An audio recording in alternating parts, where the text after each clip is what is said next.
Hey there, folks. Welcome to our cozy nook of tales and adventures.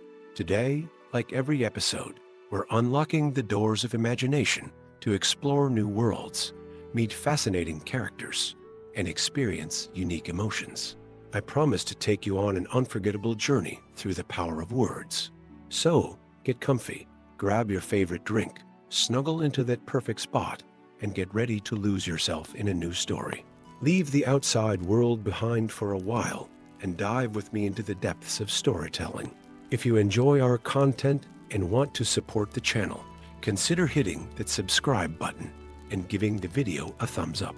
Now, without further ado, let's dive into today's story. The earth groaned beneath the ancient trees of Silverleaf Forest, a sound so deep it seemed to rise from the very bones of the world. Elves who had lived for centuries among those hallowed boughs had never heard such a sound, a mournful, primal tone that rippled through stone and soil alike. As dawn broke over the emerald canopy, bathing the elven spires of Lunadriel in golden light, the ground shuddered once more, then split asunder with a thunderous crack that echoed across the realm. Where the veil of the ancients had stretched for leagues between the elven forests and the dwarven mountain halls of Moria, now gapped a chasm so vast and deep that its bottom vanished into impenetrable darkness. Villages that had stood for generations, places where humans, halflings, and other folk had built their lives in the shadow of the ancient races, were simply gone, swallowed whole by the hungry earth. In the crystal throne room of Lunadriel, Queen Elysia's Star Whisper stood motionless before a shimmering map of her realm, her luminescent eyes fixed upon the jagged wound that had appeared overnight. "This is no natural occurrence," she whispered, her voice like wind through silver leaves. "The veil between worlds has been torn 1,000 miles away, beneath the carved granite halls of Moria. King Berendar Ironshield stared into the depths of his seeing pool, its enchanted waters revealing the same catastrophe from a different vantage. By the Forge Father's hammer, he growled, his voice echoing off the stone chambers. What ancient evil stirs beneath our mountains? Both rulers, divided by centuries of mistrust and sporadic conflict, reached the same conclusion independently. They must investigate this supernatural rift that threatened both their kingdoms. And both selected their most capable, if controversial, emissaries for the task. Phaedra Twilightlow glided through the forests at the edge of the chasm, her footfalls soundless upon the dew-kissed grass. The Archmage's robes shimmered with constellations that moved of their own accord, enchantments woven into the very fabric by her own hand. Her silver hair cascaded down her back like a moonlit waterfall, contrasting with eyes the color of amethysts that had witnessed 300 years of elven history.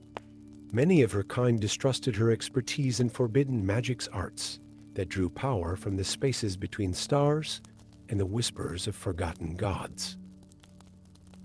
Yet it was precisely this knowledge that had prompted Queen Elysia to dispatch her to the chasm's edge. From the opposite side approached a stockier figure, his heavy boots leaving imprints in the soft earth. Thordic Renderit walked with the determined gait of the mountain-born, his auburn beard braided with runes etched into metal clasps.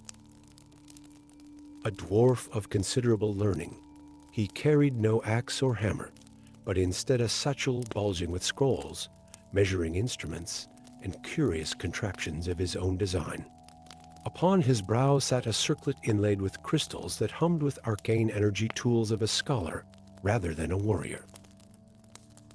His fellow dwarves called him heretic for his theories about the shared origins of elves and dwarves, ideas that challenged the very foundation of dwarven cultural identity. Yet King Berendar valued truth above tradition, when the safety of his kingdom hung in the balance. The two emissaries regarded each other across the broken ground, wariness etched upon their features. "Archmage Phaedra," Thordic said with a stiff bow that betrayed his discomfort. "I had not expected the elven court to send one so." Distinguished, nor I, Phaedra replied, inclining her head slightly, that Moria would part with its most controversial scholar. Perhaps our rulers are wiser than their councils would prefer. A tentative alliance formed in that moment, not born of trust, but of necessity. Together, they approached the chasm's edge, where the very air seemed to shimmer with unnatural energies. "We require a means of descent," Phaedra observed, peering into the darkness. "The magical currents are too unpredictable for levitation spells." Thordic nodded, already retrieving a device from his satchel. "My ethereal anchor should serve. It creates temporary pathways through unstable spaces designed for navigating cave-ins within the deepest mines." The device resembled a crossbow constructed of brass and crystal, which when fired into the chasm's wall produced a shimmering staircase of solidified light. Together, they began their descent, step by careful step, into the darkness that had swallowed villages whole. The world below defied all expectations. As they descended beyond the reach of sunlight, they discovered the darkness was not complete. Crystalline formations embedded in the walls emitted a soft blue radiance, illuminating the vast emptiness around them. And emptiness it was not, for as they continued downward, they began to glimpse structures jutting from the chasm walls. "By the Everflame," Phaedra whispered, her voice carrying in the cavernous space. "These are not natural formations." Thordic adjusted his spectacles, his scholarly interest overcoming his caution. "No, indeed. These are buildings, or were once. After what seemed like hours of descent, they reached what appeared to be the foundation of an enormous city, stretching farther than their light sources could reveal. Streets paved with iridescent stone formed perfect geometric patterns. Towering structures of unknown material, neither stone nor metal, but something that shared properties of both rose like the skeletal remains of colossal giants. No record in either of our histories mentions a civilization of this scale beneath the veil," Thordic said, his quill scratching rapidly across a parchment as he documented their findings. "Because this predates our histories," Phaedra replied, her fingers tracing glyphs carved into a nearby pillar. "These markings.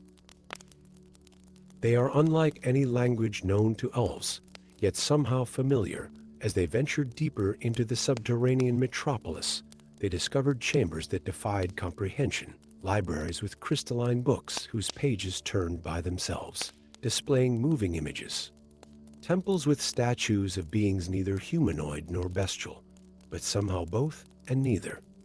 And finally, a vast circular chamber at what appeared to be the city's heart. Here, a massive orb of swirling energy hung suspended in the chamber's center, pulsing with a rhythm reminiscent of a heartbeat.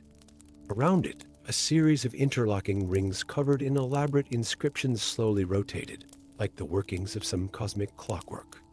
"A containment mechanism," Thordic breathed, his expert eye recognizing the engineering principles despite their advanced nature. But what could require such elaborate imprisonment? Phaedra approached one of the walls, which was covered in murals depicting a history unknown to the surface world. Her arcane training allowed her to interpret symbols that would have been meaningless to others. "This tells a story," she said, her voice hushed with awe, "of a time before time, when a singular race of advanced beings inhabited our world. They were creators and shepherds of life itself." Thordic joined her, his own scholarly knowledge complementing her magical insights. Together, they pieced together the narrative depicted on the walls. An ancient race had faced a threat from beyond the stars, an entity of immeasurable power that fed on worlds. Unable to destroy it, they had imprisoned it at the planet's core and created two guardian races to maintain the seal across eternity. "Elves and dwarves," Thordic whispered, his theories confirmed at last. "We were made as counterbalances, one attuned to celestial energies, one to terrestrial forces, together forming a lock that could not be picked, Phaedra's expression darkened as they continued reading. But the entity was clever. Over millennia, it whispered into the dreams of both races, planting seeds of discord and mistrust. Each conflict between our peoples weakened the seal, Thordic realized, horror dawning on his features.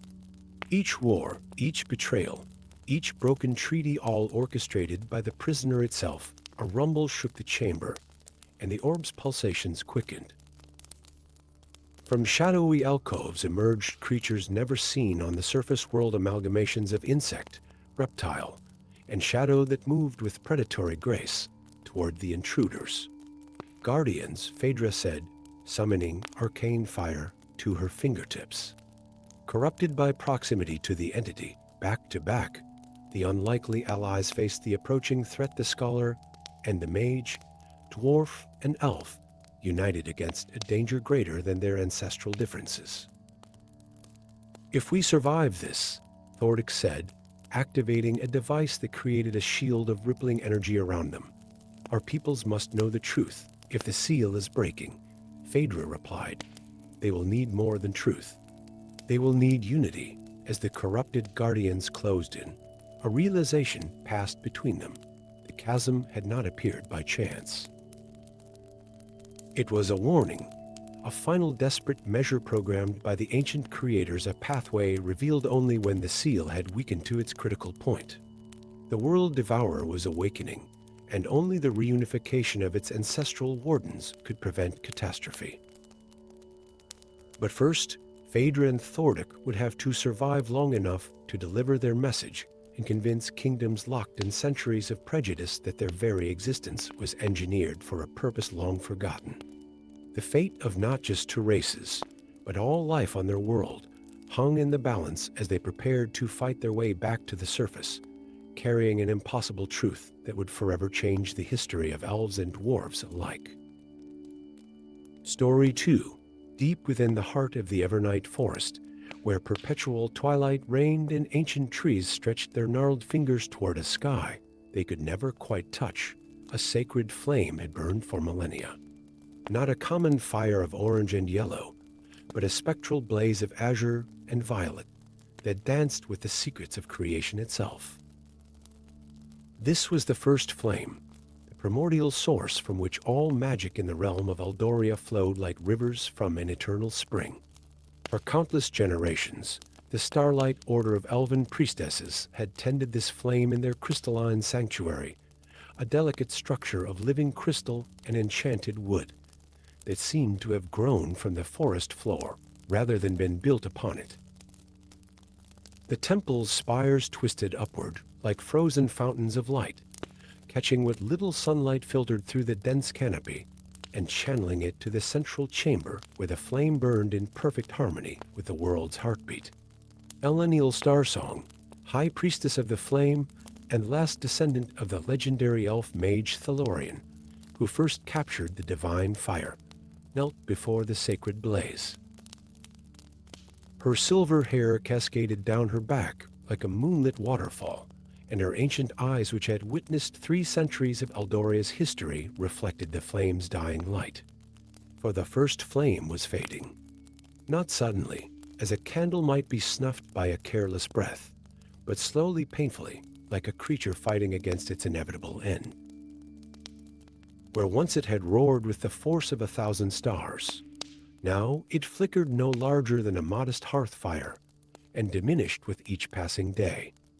Elenial's slender fingers trembled as she completed the ritual of sustenance, a ceremony that once merely honored the flame, but now desperately attempted to forestall its demise. The magical symbols etched into her silvery robes glowed briefly as she channeled her own essence into the fire, sacrificing a fragment of her life force to feed the hungry flame. Great Mother of Light, she whispered, her melodic voice carrying the weight of impending doom, grant me the wisdom to preserve your gift. Without your blessing, our world shall fall to shadow. As if in response, the flame sputtered and nearly collapsed before stabilizing once more, but weaker than before. Elenial's shoulders sagged with the knowledge that had haunted her dreams for months. The rituals were failing. The magical bindings that tethered the flame to their realm were unraveling like an ancient tapestry pulled by too many threads. Rising with the fluid grace that marked her kind, Eleniel approached the scrying pool that stood adjacent to the flame's altar. The still water reflected not her face, but a swirling map of Eldoria, its magical currents visualized as streams of colored light. Where once the realm had been crisscrossed with vibrant ribbons of power flowing from the central flame, now only 7 tenuous strands remained, each terminating at a distant point on the map. The elemental crystals, she murmured, tracing the path of one fading strand with her finger hovering just above the water's surface. The anchors that bind the flame to our world, a rustle of fabric announced the arrival of her acolyte, Lysandria, whose youthful face could not hide her concern. High Priestess, the Seer's council has arrived. They sense the weakening too. Eleniel nodded grimly. They are late. The flame has perhaps a season left before it extinguishes completely. And without it, she didn't need to finish. Without the first flame, magic would gradually bleed from the world like warmth from a corpse. Enchantments would fail, magical creatures would perish, and the delicate balance that prevented darker forces from overwhelming the realm would collapse. Chaos, darkness, and death would follow. The Seer's counsel 7 ancient elves, whose wisdom was surpassed only by their caution, offered no solutions Eleniel had not already considered. The elemental crystals, scattered to the furthest corners of Eldoria for safekeeping millennia ago, must be gathered and returned to restore the flame's bindings. But the journey to retrieve them would be impossible for any elf of the Starlight Order, for they were bound by sacred oath to remain within a league of the flame they protected. Then we must seek outside aid, Eleniel declared, silencing the council's murmurs with a raised hand. One who can travel where we cannot, who can sense the crystals through stone and sea and sky, the eldest seer, his face a map of wrinkles etched by time, leaned forward on his staff of twisted heartwood. You speak of Balgrum Stoneheart. A heavy silence fell over the chamber. Balgrum Stoneheart, an exiled dwarf known throughout Eldoria for his uncanny ability to sense precious gems and minerals across vast distances. A master tracker, a skilled warrior, and according to some, a cursed soul who brought misfortune to all who traveled with him. He is our only hope, Eleniel said softly. Send word. Offer him whatever he desires. 3 days later, Balgrum Stoneheart stood at the edge of the Evernight forest, his weathered face as impassive as the mountains he had once called home. He was not tall, even for a dwarf, but his broad shoulders and barrel chest spoke of immense strength, while the network of scars that covered his exposed forearms told tales of countless battles survived. His beard, once the pride of his clan, was now cropped short, the mark of his exile. Where other dwarves adorned their facial hair with intricate braids and jeweled clasps signifying lineage and achievement, Balgrum's was trimmed close to his jaw, the color of iron flecked with silver. Only the 7 small crystal beads woven into the hair at his temples offered any ornamentation, one for each member of his family, now lost to him forever. Well then, he muttered to himself, adjusting the enchanted axe strapped across his back. Let's see what these tree dwellers want that's worth calling upon a disgraced son of Moria. The path through the forest seemed to shift and change before his eyes.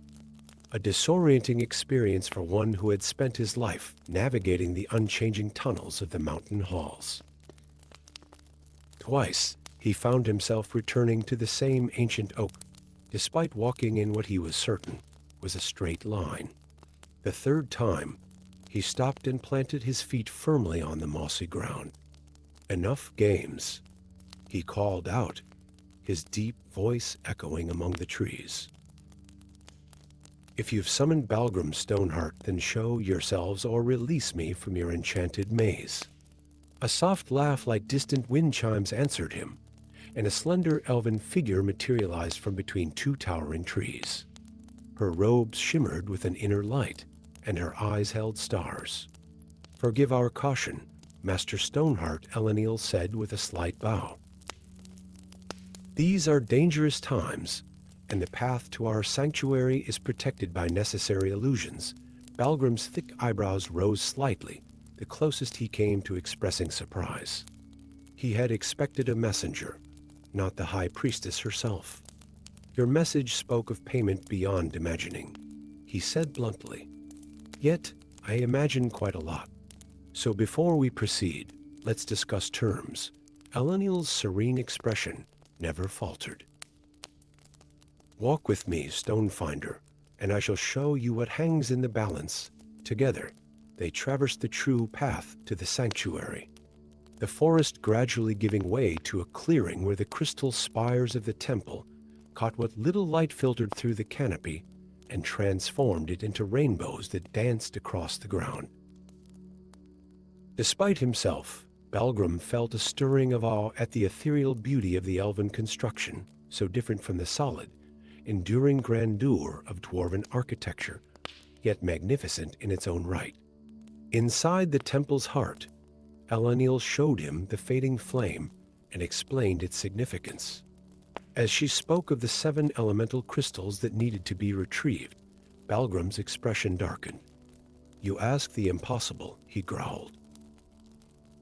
"These crystals could be anywhere in Eldoria, buried in mountains, lost in oceans, hidden in deserts or jungles impassable. Yet you can sense them," Eleniel said quietly. "Your gift, my curse," he interrupted, "lets me feel the pull of gems and minerals, yes. But Eldoria is vast, and 7 crystals among all the world's stones are needles in a continent-sized haystack." Eleniel approached the flame and passed her hand through it, a gesture that would have incinerated mortal flesh, yet left hers unmarked. When she withdrew her palm, a small mote of the sacred fire danced above it. "This fragment of the first flame will attune you to the crystal's unique resonance," she said. "With it, your gift will lead you true." Balgrim took an involuntary step backward. And what payment could possibly be worth such a quest? Gold? Gems? "I have little use for wealth in exile." Eleniel's gaze pierced him like a blade. "What if I could offer you redemption? The breaking of your curse?" The dwarf's breath caught in his throat. How could she know of the serpent's curse that bound him? The dark magic that forced him to betray any ally at the crucial moment, or forfeit his own soul. "Impossible," he whispered. "The first flame is the source of all magic," Eleniel replied. "What one spell has bound, its power can unbind. Complete this quest, return with the 7 crystals, and I swear by the eternal stars that I will use the restored flame to break your curse forever." For the first time in decades, hope flickered in Balgrim's heart, quickly suppressed by bitter experience. "And if the curse compels me to betray you before the quest is complete? What then?" Eleniel's face softened with unexpected compassion. "Then I shall accompany you." "What?" "You said yourself that you're bound to remain near the flame, within a league," she corrected. "The flame is weakening. I can create a receptacle that will contain a portion of it enough to maintain my life force while we travel. That portion shall be our guide, strengthening as we recover each crystal." Balgrim stared at her in disbelief. "You would risk everything on such a desperate gamble? Trusting your life and your sacred duty to a cursed dwarf?" Eleniel's smile held both sadness and determination. "I risk everything either way, Master Stoneheart.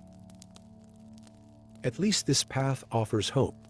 What neither knew, as they prepared for their impossible journey, was that far to the east, in the crystal towers of Lumina, elven capital of the Silverleaf Kingdom, Queen Seraphina worked tirelessly over an ancient artifact, a soul crystal, containing the essence of her long-dead husband, the legendary dwarven king Thordic Stoneheart. For 30 years, she had secretly drained small amounts of power from the first flame through hidden channels, siphoning magic to fuel the resurrection ritual that would reunite her with her beloved. The weakening of the flame was no natural occurrence, but the result of her desperate, selfish love. And as Eleniel and Balgrim set forth on their quest, hunted by the shadowy knights of dusk, who believed magic's end would herald a new age of rationality and progress, they remained unaware that the son walked a path that would ultimately lead to confrontation with the mother who had abandoned him at birth, and the father whose death had triggered her descent into obsession. The fate of Eldoria hung by a thread as tenuous as the fading strands of magic that still connected the dying flame to the scattered crystals. And time was running out. Story 3, the ancient crown of the divided realms, lay shattered upon its velvet cushion, its once perfect circle now two jagged halves that no longer fit together. The mystical gemstones embedded in the platinum bands had dulled, their inner light extinguished like stars at dawn. In the hallowed chamber of Concordia Castle, where the crown had rested for 1,000 years, an eerie silence fell as the last metallic echo of its breaking faded into nothingness. High Chancellor Valorian's wizened hands trembled as he reached toward the broken artifact, stopping just short of touching it. The magical backlash had already claimed the lives of 3 guards who had rushed forward when the crown mysteriously split apart during the midnight bell. "Seal the chamber," he commanded, his voice barely above a whisper, yet carrying the weight of terrible foreboding. "Send word to both Silver Pine and Iron Mountain." The ancient pact is broken even as messengers raced from the neutral ground of Concordia toward the respective capitals of Elves and Dwarves. The earth responded to the crown's sundering. On the borderlands between the two kingdoms, the soil cracked and heaved. By dawn, the first thorny tendrils had pushed through the fractured ground black, twisted growths that seemed to pulse with malevolent purpose. By midday, they had grown tall as saplings. By sunset, a forest of magical thorns stretched half a league wide, its advance unstoppable, the barbs dripping with a venom that sizzled when it touched the earth. The Thornwall had returned, just as the oldest legends had warned. Thelin Silverleaf knelt at the edge of a crystal-clear pool deep within the whispering glade, far from prying eyes of his fellow elves. His reflection stared back at him, not the image of the respected druid the elven court believed him to be, but the truth he kept hidden beneath illusion magic. The left side of his face bore intricate patterns of silver scars, evidence of the forbidden, wild magic he had channeled 5 years ago. Magic that had saved his sister's life, but earned him exile when discovered. An exile he had defied by returning in disguise, determined to continue protecting his people from threats they refused to acknowledge. The water's surface rippled without wind, and Thelin tensed. A moment later, his reflection vanished, replaced by the face of an ancient elf with eyes like mist. "The crown of unity has shattered," the apparition said without preamble. "The Thornwall rises. The old curse awakens." Thelin's blood ran cold. Impossible. The crown was forged with bindings that would last until the mountains themselves crumbled to dust. Yet, it has happened. "You are needed, Wildwalker," the council banished me. "If I reveal myself, if you do not, there will be no council left to punish you." The water rippled again. "Seek the dwarf Durgan Mountainbreaker at the eastern foothills." "Your bloods remember what your minds have forgotten." The face disappeared, leaving Thelin staring at his own troubled reflection once more. 3 days' hard ride from the elven forests, Durgan Mountainbreaker sat alone in a tavern at the edge of human lands, a tankard of ale untouched before him. Once, he had been the honor guard to Prince Thorin of Iron Mountain, heir to the dwarven throne. Now, he was simply a sellsword, taking contracts that kept him far from his homeland and the shame of his failure. He had been the only survivor of the ambush that claimed the prince's life, a fact that many in the dwarven court viewed with suspicion rather than relief. Better to have died defending his charge than live with the knowledge that he had failed in his sacred duty. The tavern door burst open, admitting a gust of wind and rain, along with a cloaked figure who moved with unnatural grace and elf, trying and failing to blend in among humans. Durgan's hand moved reflexively to the warhammer at his belt, centuries of ingrained hostility toward the fair folk impossible to completely suppress. The stranger's hood fell back, revealing silver-white hair and eyes that glowed faintly in the dim tavern light.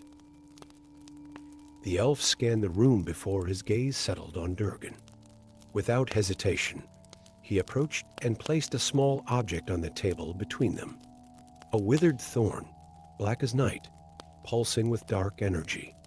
"The Thornwall rises," the elf said simply. "We are summoned."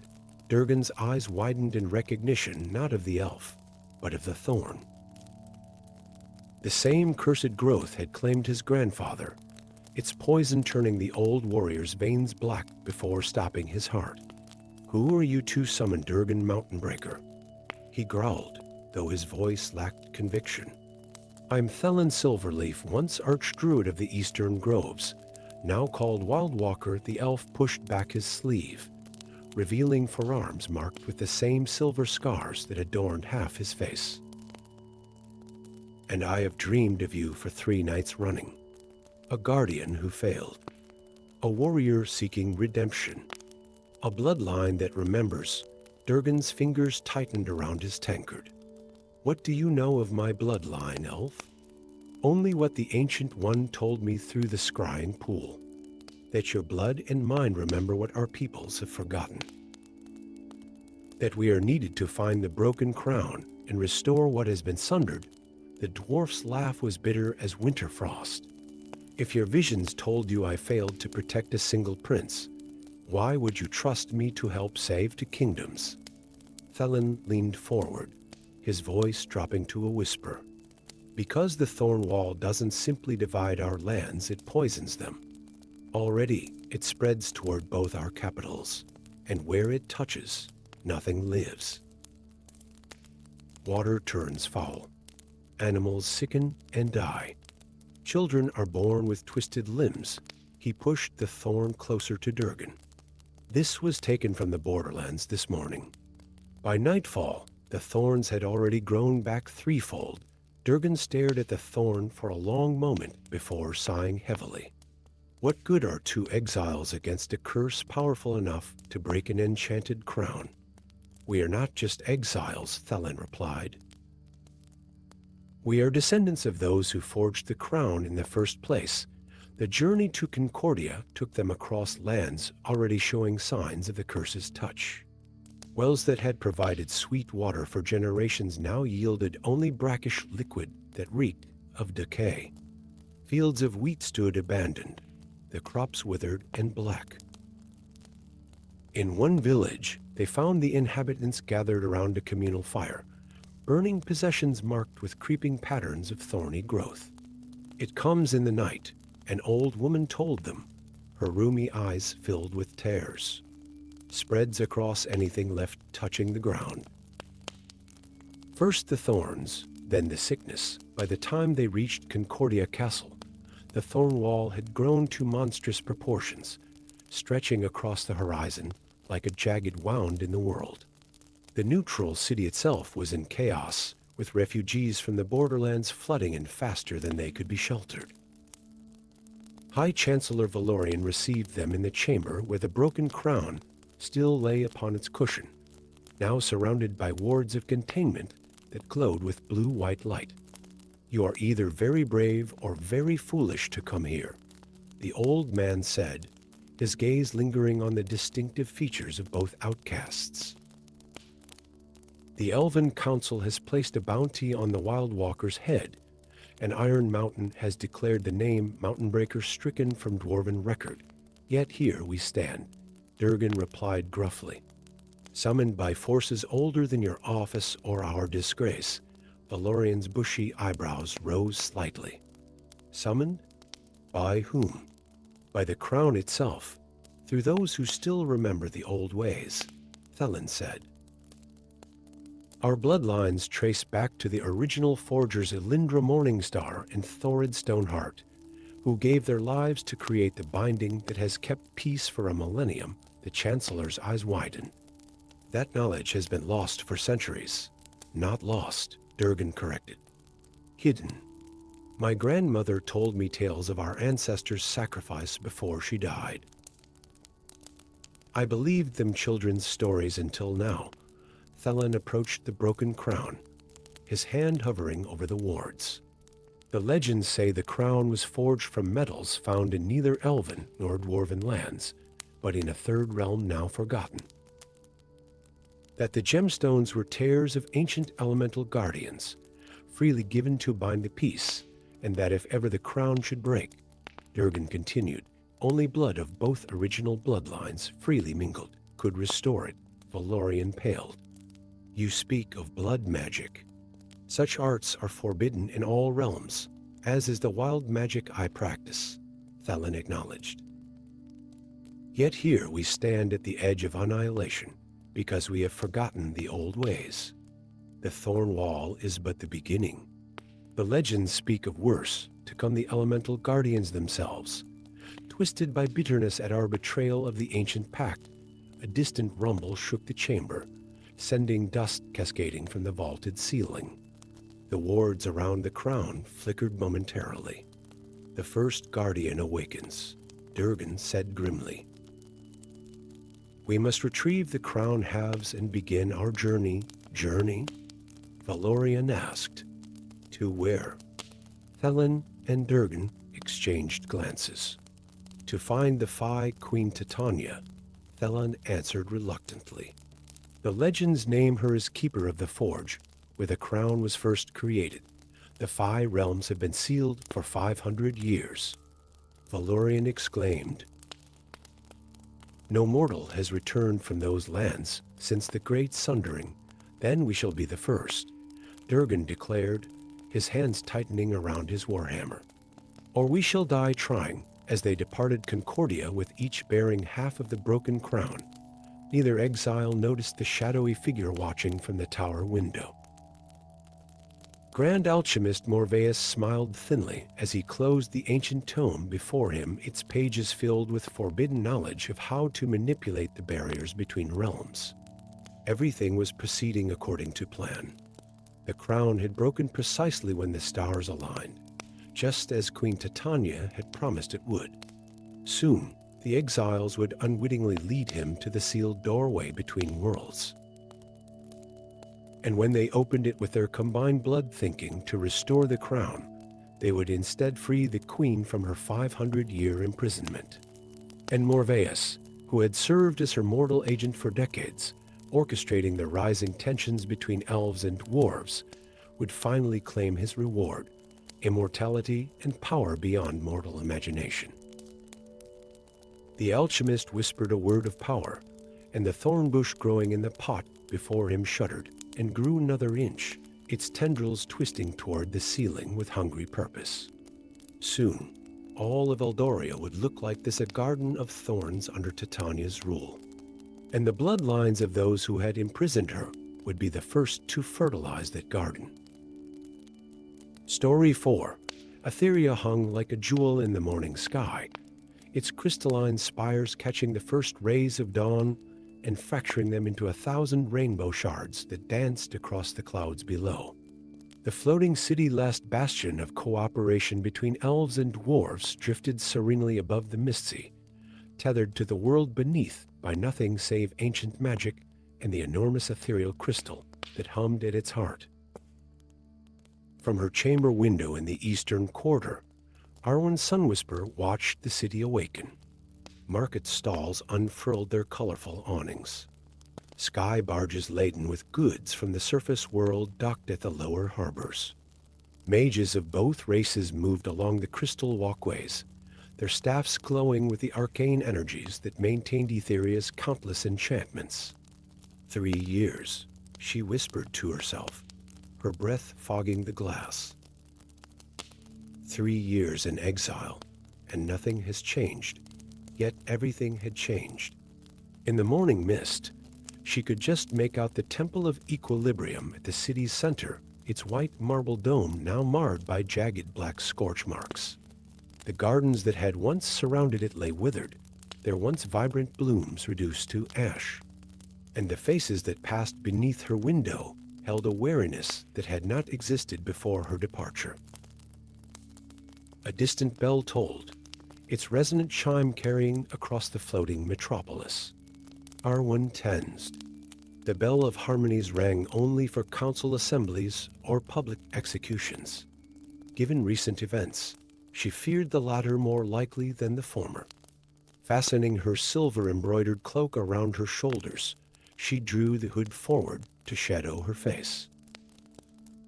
Few in Aetheria would recognize the once celebrated mage after her 3 years of self-imposed exile in the wildlands, but she could not risk detection, not when she had returned against the council's explicit decree, not when she alone might hold the key to understanding the darkness that threatened to tear Aetheria apart. In the Undercity, where Aetheria's immaculate fod gave way to cramped warrens and shadowed alleyways, Grimly Bronze Hammer nursed a tankard of dwarven stout in the tarnished Cog Tavern. Once a proud member of the city guard's elite crystal wardens, he now wore the shabby attire of a common laborer, his once gleaming armor and insignia replaced by rough spun cloth and leather. The charges of corruption had been false fabricated by enemies he had yet to identify, but the evidence had been damning enough to convince the council. His family name, once honored throughout the dwarven quarter, now elicited only whispers and sidelong glances. Another, he grunted to the barkeep, pushing his empty tankard across the worn wooden counter. The tavern keeper, a portly dwarf with a beard more gray than red, shook his head. That's your fourth, Grimly. Coin's no good if you drink yourself into an early grave. Grimly's retort died on his lips as the tavern door swung open, admitting a slender cloaked figure who moved with distinctly elven grace. The other patrons, predominantly dwarves with a smattering of humans, fell silent, their conversations suspended mid-sentence as the newcomer approached the bar. I seek information, the hooded figure said in a low, melodic voice that confirmed her elven heritage. About the murder at the Artificers Guild, the tavern keeper's eyes narrowed. No business of mine who kills who in the upper quarters. We've troubles enough down here. 3 guild masters dead in their workshop, the elf continued, undeterred. The 4th murder this month, all killed with the same method, their life essence drained completely, leaving only husks behind. Grimly's attention sharpened. The tavern gossip had mentioned only 2 deaths, the details obscured by the council's secrecy. Yet this stranger spoke with the confidence of someone intimately familiar with the case. Why would an elf care about dead dwarven artificers? He asked, his voice carrying in the silent tavern. The hooded figure turned slowly toward him, and Grimly found himself pinned by eyes the color of amber, unusual among elvenkind, who typically possessed eyes of blue or green. Those eyes widened slightly in recognition before narrowing again. The dead include 2 elven archivists and a human ambassador, she replied coolly. The killings cross racial boundaries, as does my concern. Something in her tone, a hint of aristocratic authority poorly concealed, clicked into place in Grimly's mind. You're her, aren't you? The exile. Arwen's Sun Whisper. The tavern's atmosphere shifted instantly, from wary to hostile. Murmurs rippled through the crowd. Wildmage, Oathbreaker, Council's pet, each epithet more venomous than the last. Arwen's hand moved toward the hidden pocket where her focusing crystal lay concealed, but Grimly was faster. Seizing her elbow, he steered her firmly toward the tavern's back exit. Best continue this conversation elsewhere, he muttered. Unless you fancy becoming the next corpse in this city's growing collection, The sanctuary of the Midnight Lotus provided a haven from prying eyes and eager informants. The small tea house, nestled between the elven and dwarven quarters, catered to those who valued discretion above all else. Its proprietor, a blind seer who claimed descent from both races, charged exorbitant prices for private booths, hoarded against magical and mundane eavesdropping. "You risk much returning to Aetheria," grimly observed, studying his unlikely companion across the table. The council's banishment decree was most explicit. Arwen's hood had fallen back, revealing features that balanced elven delicacy with an unusual determination. The silver streak in her otherwise raven hair marked her as a practitioner of wild magic, unpredictable forces frowned upon by Aetheria's orderly mage circles. "As was your conviction," she countered. "Yet here we both remain, outcasts in the city we once served." Grimly's thick fingers tightened around his teacup. "My conviction was a travesty of justice. The evidence against me was manufactured," Arwen finished, "as was the case that led to my exile. Neither of us fell from grace by accident, Guardian Grimly. We were pushed." The former crystal warden leaned back, his eyes narrowing. "You suggest a connection between events 3 years apart?" "I suggest a pattern."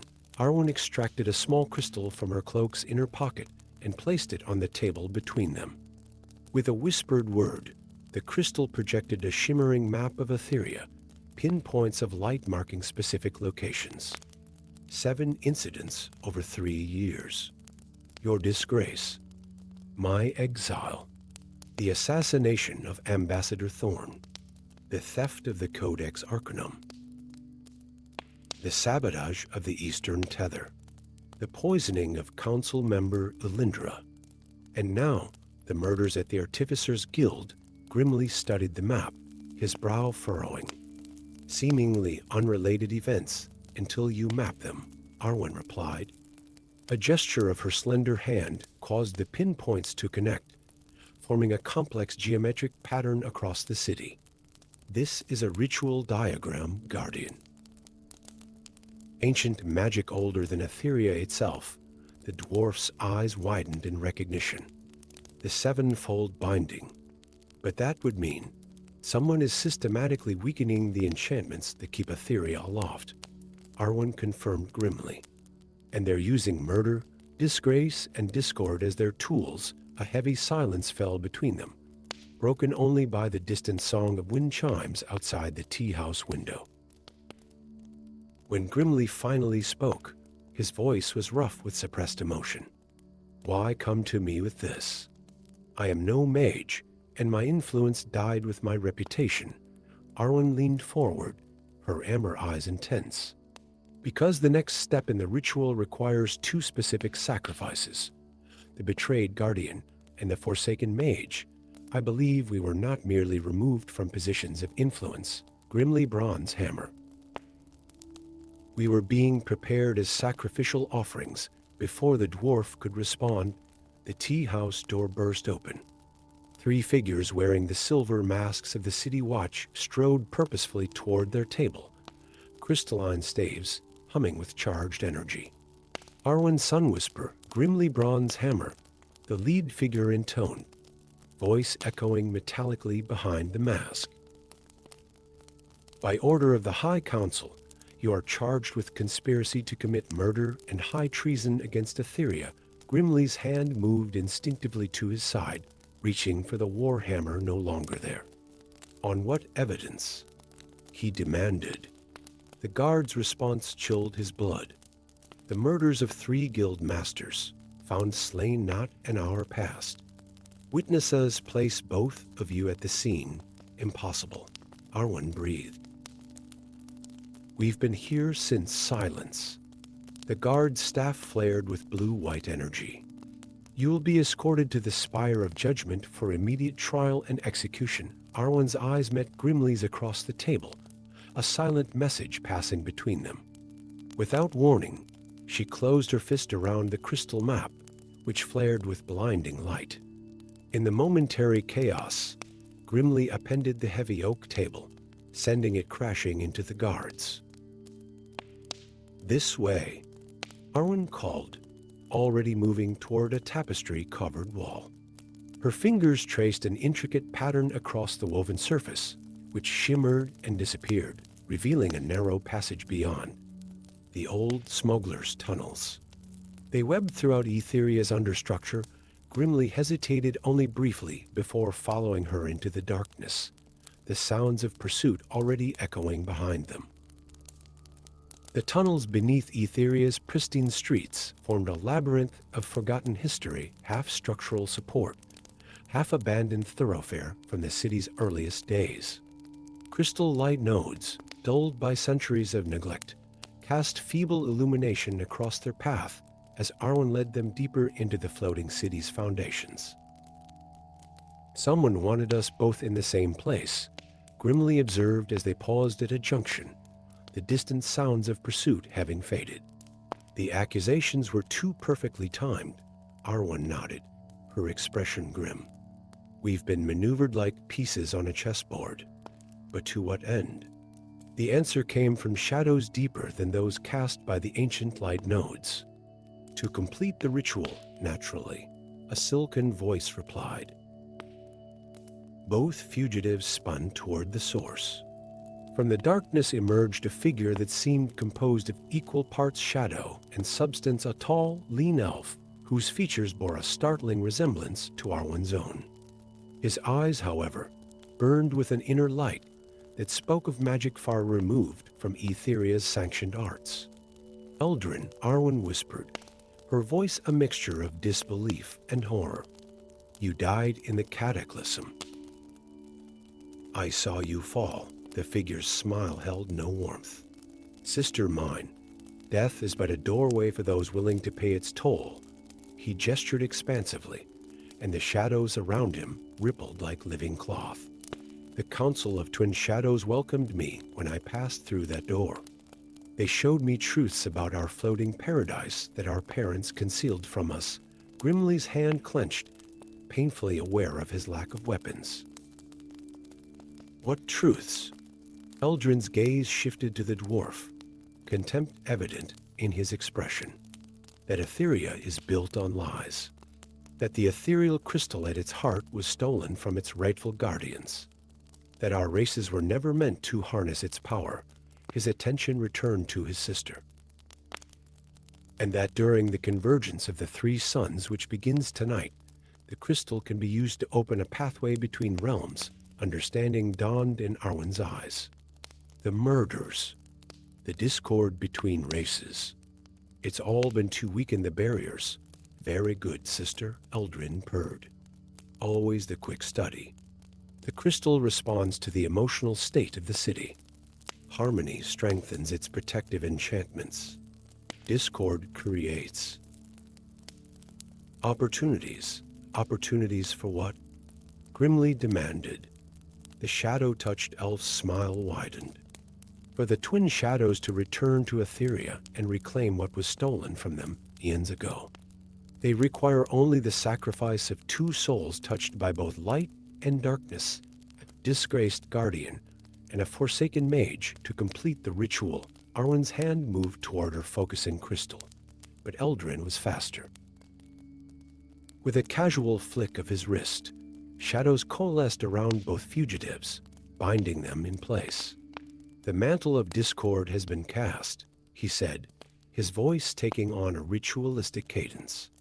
"The seeds of destruction have been sown. When the three suns align, the veil will tear, and my masters will return to claim their dominion." As Eldrin raised his hands to begin the final incantation, none of them noticed the slight tremor that passed through Aetheria's foundations, the first warning that the floating city's long history might soon come to a catastrophic end. Story 5. The crystal mountains pierced the sky like the crown of a forgotten god, their jagged peaks glittering with ancient magic that had endured since the world's creation. Eternal snow capped the highest summits, yet the mountain's heart burned with secret fire a paradox that had drawn seekers of power for millennia. It was here, in these contradictory heights, that the most dangerous prisoner in the realm had been bound for 1,000 years. Lyriel Dawnwhisper paused on a narrow ledge, her keen elven eyes scanning the treacherous path ahead. The wind tugged at her silver-white hair and whispered warnings through the mountain passes. 3 days she had climbed, following a trail most believed mythical, guided only by the ancient map tattooed in arcane ink across her forearm, a map that burned colder the closer she came to her destination. "The seal weakens," she murmured to herself, the words immediately stolen by the wind. As was foretold, in the valley far below, war raged between her people and the dwarven kingdoms. A conflict ignited by a misunderstanding over a sacred relic centuries ago, fueled by grievances nursed through generations until hatred became tradition. Neither side remembered the truth anymore that the relic had never been stolen but hidden, by mutual agreement of their ancestors, to protect it from darker forces. Forces like the one straining against its bonds within the mountain. Lyriel adjusted the enchanted bow strapped across her back whisperwind, the heirloom of her bloodline. Made from the branch of an ancient tree that had drunk from the waters of creation, it had been passed down through 20 generations of guardians. Guardians like her, charged with a duty forgotten by all save a select few, maintaining the seal that imprisoned Draketh, the Shadow Lord. With practiced grace, she continued her ascent, each footfall precise on the ice-slick stone. The sky darkened above her, not with approaching night, but with unnatural shadow. Time was running short. Thorum Ironbeard wiped sweat from his brow, the heat of the forge a stark contrast to the bitter cold beyond his workshop's walls. The mountain stronghold of Moria, greatest of the dwarven kingdoms, was renowned for its master crafters, but none possessed Thorum's gift for metalwork. His hammer struck the glowing metal with rhythmic precision, each blow guided by instinct deeper than conscious thought. The chains taking shape beneath his hammer were unlike any he had forged before. Made from meteoric iron infused with runes of binding, they hummed with power that made the workshop's shadows dance. 7 links completed, 7,000 to go, a task that would take months if the visions that haunted his dreams spoke true. A pounding at his door broke his concentration. With a muttered curse, he plunged the unfinished work into a quenching bath of enchanted oil that hissed and bubbled ominously. "Enter," he barked, his deep voice echoing off stone walls lined with the tools of his trade.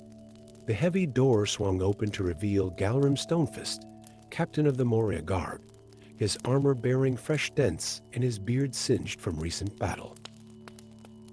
"The Elvish forces have breached the lower passes," Galrim reported grimly.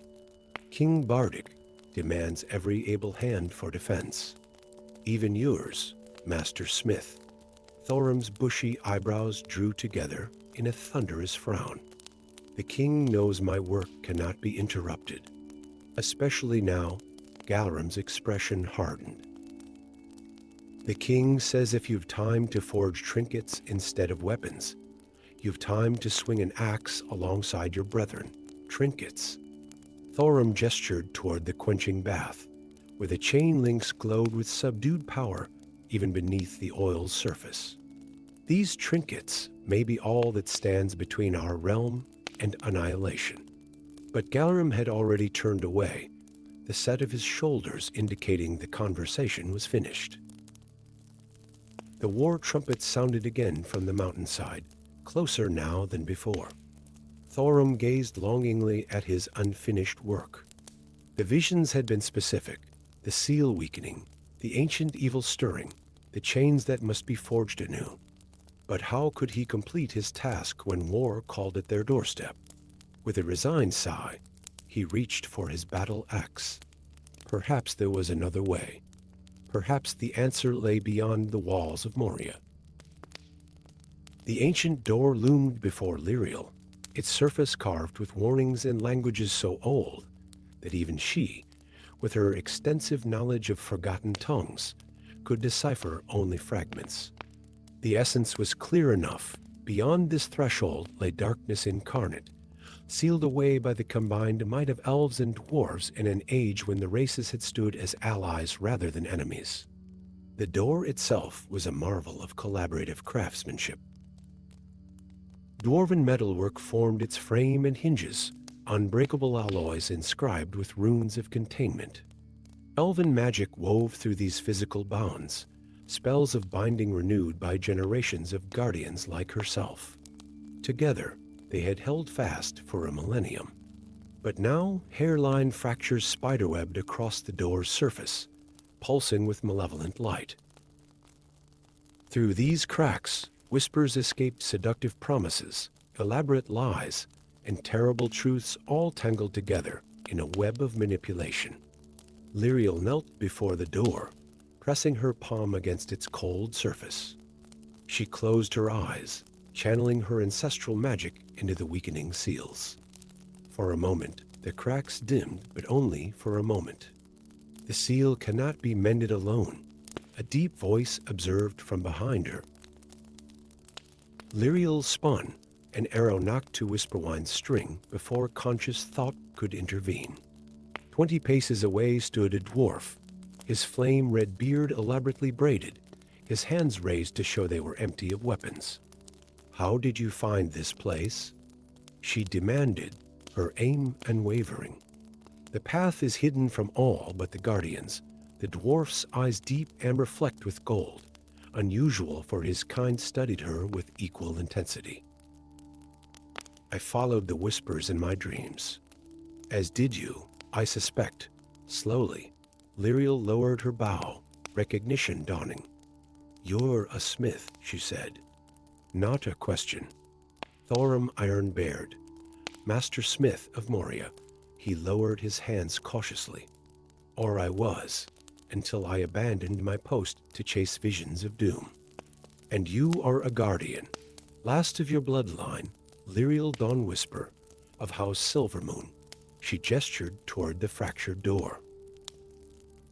"We are too late. The seal weakens beyond my power to repair it."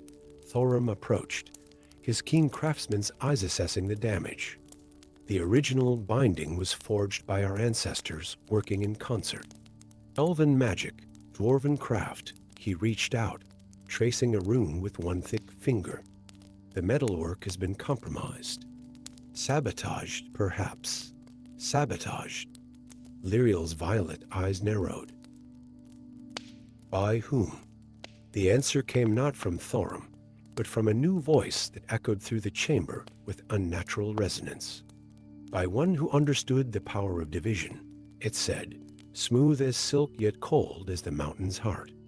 Both turned to see a figure emerge from the shadows at the chamber's edge, a man robed in midnight blue, his ageless face bearing the marks of human ancestry mixed with something other. A staff of twisted black wood rested in his grip, topped with a crystal that pulsed in rhythm with the cracks in the ancient door. Valorian, Lyriel breathed, shock evident in her voice. The Archimage. But why would the most celebrated wizard in the realm, revered by both elves and dwarves as their greatest ally, seek to free the Shadow Lord? Valorian's smile never reached his eyes. Power, my dear. The Shadow Lord possesses knowledge of magics long forgotten, secrets I have spent centuries attempting to reconstruct from fragments. You orchestrated the war between our peoples, Thorum growled, his hands clenching into fists. Stole the sacred relic to sow discord, a simple matter to plant evidence implicating the elves. Then advise your king on the appropriate retribution. Valorian stroked his staff lovingly. 5 centuries of careful manipulation, keeping your races at each other's throats while the seal gradually weakened. And now, during the approaching red lunar eclipse, the final bonds will shatter. Lyriel's mind raced.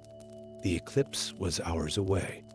Even if they could overcome Valorian, a doubtful proposition against the realm's most powerful mage, the damage to the seal was too extensive to repair by conventional means. Unless... Her gaze met Thorim's, and in that moment, understanding passed between them. Their ancestors had created the original binding through sacrifice, blood and soul, willingly given to forged chains that transcended physical material. That knowledge, passed down through dreams and whispered traditions, had drawn them both to this moment. "Your manipulations end here, Archimage," she declared, drawing herself up to her full height. Whisperwind hummed in her grasp, responding to her determination. Valorian laughed, the sound echoing unnaturally. "Two against one? More favorable odds than I anticipated, but still futile. The eclipse approaches, and neither of you possesses the power to..." His words cut off as Thorim suddenly hurled something toward him, a chain link that gleamed with inner fire. The Archimage raised his staff defensively, but the metal circled his wrist like a living thing, constricting with supernatural force. "Meteoric iron," Thorim explained with grim satisfaction. "Anathema to corrupted magic. I completed more links than you knew." Lyriel seized the moment, channeling her ancestral magic through her bow. The arrow she loosed wasn't physical, but a bolt of pure elven sorcery that struck Valorian's chest, momentarily disrupting his connection to his staff. The crystal atop it flared erratically, its rhythm broken. "Now, Guardian," Thorim shouted, already moving toward the door. "The ritual requires both bloodlines." Understanding his intent, Lyriel joined him before the fractured seal. Together, they pressed their palms against the ancient surface elf and dwarf, hereditary guardian, and master smith, descendants of those who had created the original binding. Words of power flowed from their lips in perfect unison, an incantation neither had been taught yet both somehow knew. Their blood freely given seeped into the cracks of the door, and where elven and dwarven blood mingled, the fractures began to heal. Behind them, Valorian struggled against his magical bonds. "Fools," he snarled, his fod of civility crumbling. "You cannot stop what has been set in motion. The Shadow Lord already reaches into your minds, your hearts. Even now, your people tear each other apart on the battlefield below. Then we shall give them a common enemy to unite against." Lyriel replied calmly, her voice strained with the effort of the ritual. The door pulsed beneath their hands, ancient magic recognizing the bloodlines of those who had first woven the bindings. The cracks sealed themselves one by one, the whispers fading as the Shadow Lord's influence was once more contained. But the ritual demanded balance, a life given for a life contained. As the final crack sealed itself, both Guardian and Smith felt the price of their victory, a binding of their own souls to the mountain, a vigil that would last as long as the Shadow Lord remained imprisoned. "It seems we have much time to overcome our people's differences," Thorim observed wryly as their physical forms began to merge with the stone of the chamber, becoming living statues flanking the door they had restored. Lyriel's laughter, though tinged with sadness, held genuine warmth. "Perhaps we shall succeed where generations have failed, as for Valorian." His final scream echoed through the chamber as the crystal in his staff shattered, its fragments embedding themselves in his flesh. The corruption he had nurtured for centuries consumed him from within, transforming the once great Archimage into a twisted shadow of himself, neither alive nor dead, but bound to the chamber as a testament to his betrayal. In the valley below, the battling armies of elves and dwarves paused as a pulse of pure magic washed over the battlefield. Weapons lowered as confusion replaced bloodlust, the Shadow Lord's subtle influence suddenly lifted from their minds. Amid the momentary calm, a messenger rushed to the elven commander with urgent news. The guardian Lyriel had vanished while climbing the crystal mountains. Simultaneously, a dwarven scout reported to their general that Master Smith Thorum had been seen heading toward the same peaks. For the first time in centuries, elves and dwarves looked at one another not as ancestral enemies, but as confused allies in a mystery neither fully understood. And high above, in a chamber few would ever find again, two guardians, one of flesh turned to stone, one of metal come to life, began their eternal watch over a door that must never open and the shadow that must never escape. Story 6. The night the black star fell, both mountains and forest trembled as one. Elves clutched their ancient trees for stability, while dwarves pressed calloused palms against mine walls, feeling the earth speak a language of dread neither race had heard in millennia. The sound that followed neither thunder nor rockslide, but something unearthly that echoed through the eternal mist mountains left silence in its wake, as though the world itself held its breath. In the dwarf mining settlement of Crag Duruth, perched on the eastern slopes where granite met pines, Thrain Firehammer looked up from his scrolls, the forbidden elven texts he'd been translating scattered across his desk. The tremor had knocked his lantern askew, casting strange shadows across the arcane runes he devoted his life to understanding, much to the derision of his kin. Another rockslide for the records, muttered Jormund, the settlement's record keeper, who appeared in Thrain's doorway. Though this one felt different. Thrain's fingers traced the runes before him, ancient symbols speaking of celestial bodies and cosmic warnings. No rockslide, he whispered, more to himself than to Jormund. Something has arrived, 3 days' journey through the forest. In the elven sanctuary of Silverleaf, Selenara Moonwhisper felt the vibration through the soles of her bare feet as she stood before the Council of Elders. The timing couldn't have been worse, caught again practicing the forbidden arts, spells that drew power from sources the elven kind had sworn never to touch after the Great Sundering. Even the earth protests your transgressions, Elder Valindra said coldly as the tremor subsided. The sentence is exile, Selenara. You will leave Silverleaf by dawn. Selenara's silver eyes flashed with defiance. What I seek could unite our peoples again. The ancient texts speak of power we once shared with enough. The elder's voice cut like winter frost. Some boundaries exist for reasons beyond your understanding. The dwarves chose their path beneath stone. We chose ours among the stars and trees. So it has been since the Sundering, so it shall remain. But neither Thrain nor Selenara could have predicted how their separate paths would converge in the days that followed.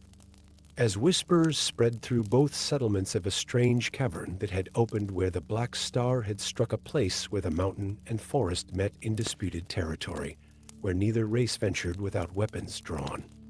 More disturbing were the disappearances. A young dwarf prospector who claimed to have heard his dead mother's voice calling from the cavern's depths.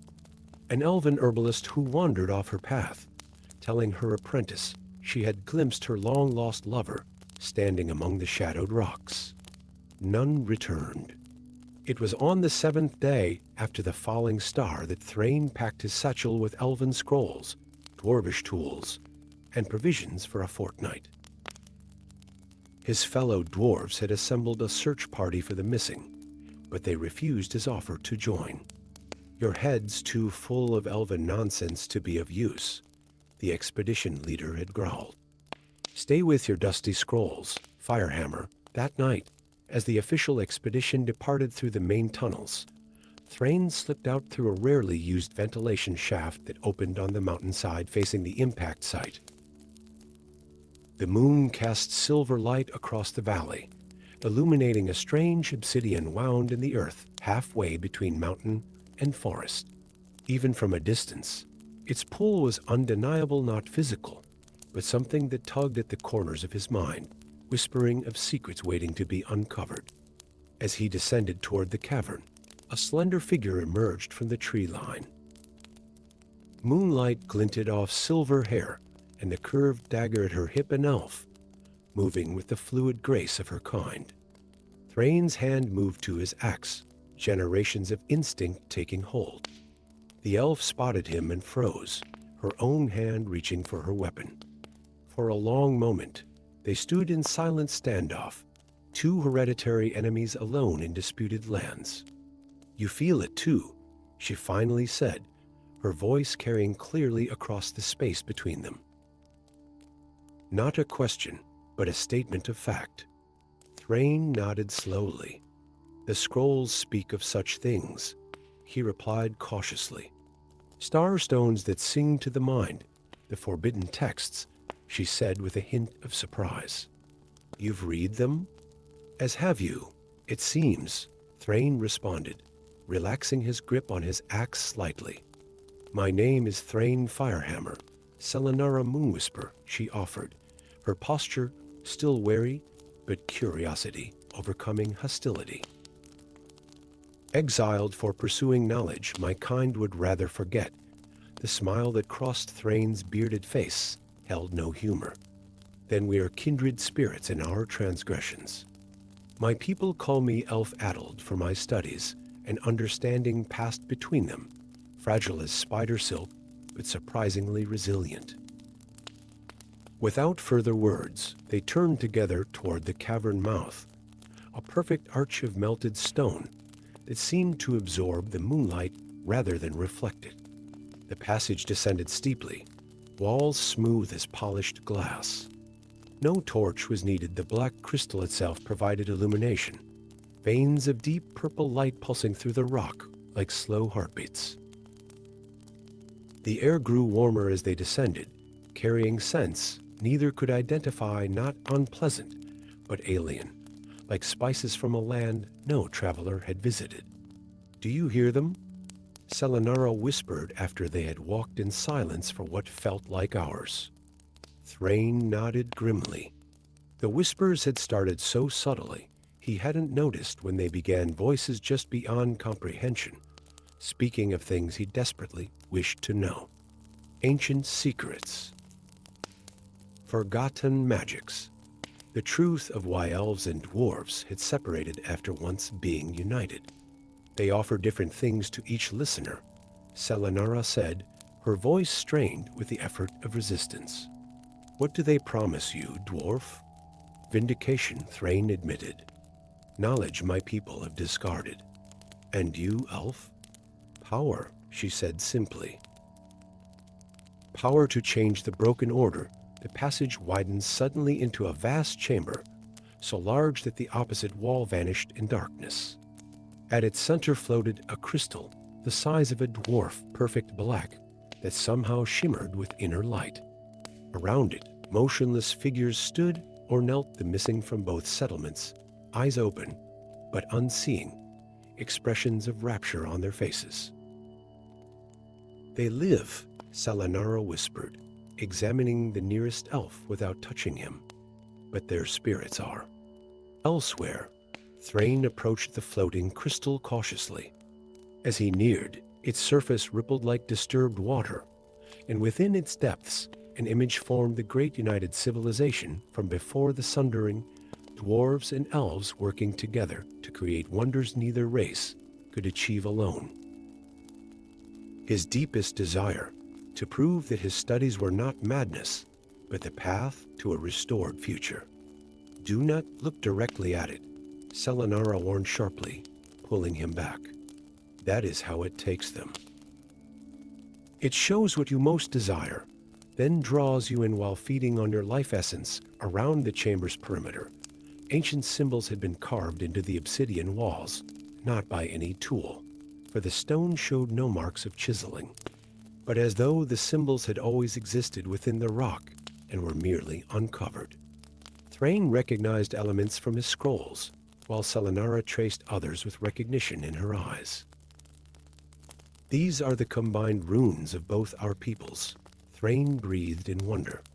"Before the sundering, they tell a story. Together, they began to decipher the flowing script, moving carefully around the chamber. The crystal watched them, a occasionally flashing images designed to tempt for Thrain recognition from his people. For Selenara, a restoration of her place among her kind and the power to lead them into a new age. The story that emerged from the runes was both magnificent and terrible. Long ago, before elves took to forests and dwarves to mountains, they had been one civilization of immense magical power. Together, they had imprisoned an entity from beyond the stars, a consciousness that traveled through the void-consuming worlds. They had sacrificed much to bind it at the planet's core, splitting their civilization and powers in the process, a deliberate separation to ensure the binding magic remained stable. The sundering was not a war or disagreement, Selenara realized aloud. It was a sacrifice. A division of powers to maintain the prison, and now a fragment of the entity has returned, Thrain added grimly, understanding dawning. It feeds on life energy to strengthen itself, to eventually free the greater consciousness below. As they spoke, the crystal pulsed more intensely, and the whispers grew desperate, promises more extravagant. Several of the entranced victims collapsed, their life force visibly flowing into the crystal as strands of luminescent energy. "We must renew the binding," Selenara said urgently. The combined magic of dwarf and elf, Thrain nodded, already studying the ritual described in the runes. "It requires blood freely given from both lineages, and the ancient words neither of our kinds have spoken in millennia, and a sacrifice," Selenara added quietly, pointing to the final set of symbols.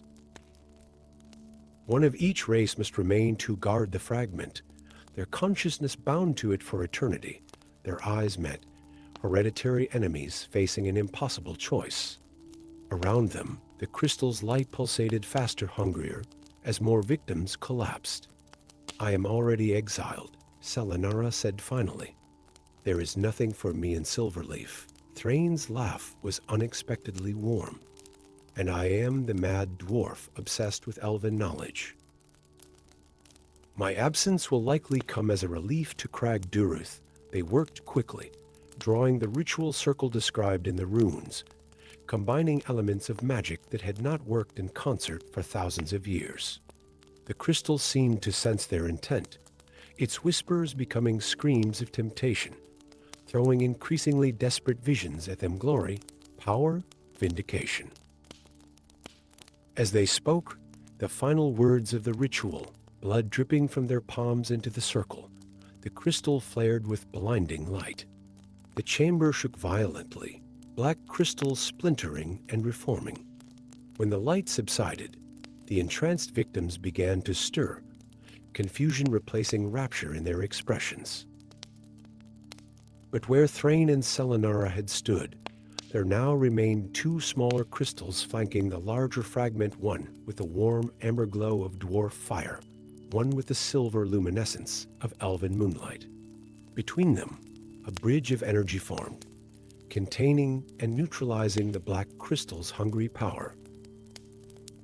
The freed victims stumbled from the chamber, carrying with them confused memories of dreams and visions, but also something else. Dwarf and elf alike shared the understanding that they had been saved by an impossible alliance. In the centuries that followed, the cavern became a neutral ground between the races, a place of pilgrimage where dwarf and elf could meet without hostility. Few understood the true nature of the sentinel crystals that contained the cosmic fragment, or recognized the consciousness that lingered within them, watching over both races with the combined wisdom of an elven exile and a dwarf scholar who had seen beyond ancient hatreds to the truth that bound them. And deep within the mountain, deeper than even the oldest dwarf minds reached, something ancient stirred in its prison, then settled once more into dormancy, its fragment contained, its awakening postponed for another age. The oracle of black crystal had claimed its guardians, and the world continued, unaware of how close it had come to ending, saved by two outcasts who found in each other the allies they had always sought among their own kind.